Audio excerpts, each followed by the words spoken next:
बिस्मिल्लाहिर्रहमानिर्रहीम। मेरा नाम डॉक्टर तारिक है। आज हम इस टॉपिक पे बात करेंगे कि 40 साल की उम्र गुजरने के बाद जो है आफ्टर 40 ईयर्स कई मसाइल जो है वो जिस्म में जन्म लेते हैं, क्योंकि एजिंग का प्रोसेस हो रहा होता है। इसमें कुछ लोगों को ब्लड प्रेशर और डायबिटीज़ से वास्ता पड़ सकता है, स्पेशली जिन लोगों में ये चीज़ें ख़ानदानी तौर पे मौजूद होती हैं। इसके अलावा हड्डियों के मसाइल होते हैं, जिसमें हड्डियाँ कमज़ोर हो जाती हैं, ऑस्टियोपीनिया या ऑस्टियोपोरोसिस होने लगता है, तो जोड़ों में दर्द और हड्डियों में दर्द होने लगता है।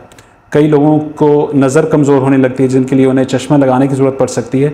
इसी तरह अगर हम ईएनटी की बात करें तो ईएनटी के लिहाज से वक्त के साथ साथ क़ुव्वत समात की कमी हो सकती है, कई लोगों को, और होती है। अच्छा, और ये चूँकि एजिंग एक नेचुरल प्रोसेस है, इसे आप रोक नहीं सकते, मगर यकीनन इसे आप स्लो डाउन कर सकते हैं। तो मैं आपसे आज ये डिस्कस करूँगा कि आफ्टर 40 ईयर्स ऑफ जो है एज होने के बाद किस तरह आप चीज़ों को मैनेज कर सकते हैं और किस तरह आप जो है इन चीज़ों को स्लो डाउन कर सकते हैं। सबसे इंपॉर्टेंट बात यह कि आफ्टर 40 ईयर ऑफ एज जो है वो आपको एक तो रेगुलर अपनी अगर आपको मसला है हेयरिंग लॉस का, तो रेगुलर टाइम पीरियड पे आपको हेयरिंग टेस्ट कराने चाहिए। कि अगर फ़र्ज़ करें कि अगर वक्त के साथ साथ बढ़ता जा रहा है तो उसके लिए कुछ मेडिकेशंस भी अवेलेबल हैं और कुछ और भी तरीक़ेकार हैं जिसकी वजह से इस प्रोसेस को स्लो डाउन किया जा सकता है। दूसरी बड़ी इंपॉर्टेंट बात यह कि वक्त के साथ साथ आपको अपनी हेल्थ का बड़ा ख्याल करना चाहिए। आफ्टर 40 ईयर ऑफ एज आपकी रेगुलर एक्सरसाइजेज होनी चाहिए, आपकी डाइट हेल्दी डाइट होनी चाहिए, और इसके अलावा साथ साथ जिस तरह मैंने आपको बताया कि एक बैलेंस डाइट आप लेंगे, और वक्त के साथ साथ जो स्ट्रेस है या जो आपको कुछ और चीज़ें हैं उनको भी कंट्रोल करना चाहिए। ये तमाम चीज़ें आपको जो हेयरिंग लॉस है आपका उसको स्लो डाउन करेंगी।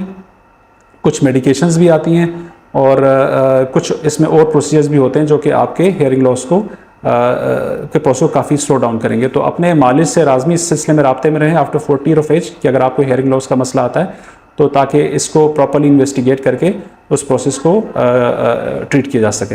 अच्छा, एक ज़रूरी बात यह कि चूँकि मैंने आपसे कहा कि after 40 year of age hearing loss का आना एक नेचुरल प्रोसेस होता है, क्योंकि बाकी चीज़ें भी आपकी वक्त के साथ साथ डिटोरिएट हो रही होती हैं।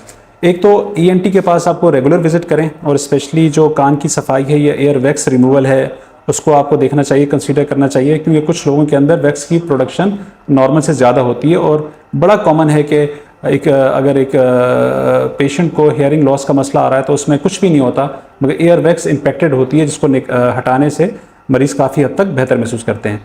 एक और इम्पॉर्टेंट चीज़ ये कि वक्त के साथ साथ चूँकि आपको ब्लड प्रेशर हो सकता है, आपको डायबिटीज़ हो सकती है और आपको और मसले भी हो सकते हैं, तो कई ऐसी मेडिसिन्स होती हैं जिनके साइड इफ़ेक्ट के तौर पे वो आपके हेयरिंग लॉस कर रही होती हैं। तो बड़ा इंपॉर्टेंट है कि आप मेडिकेशन कौन कौन सी ले रहे हैं।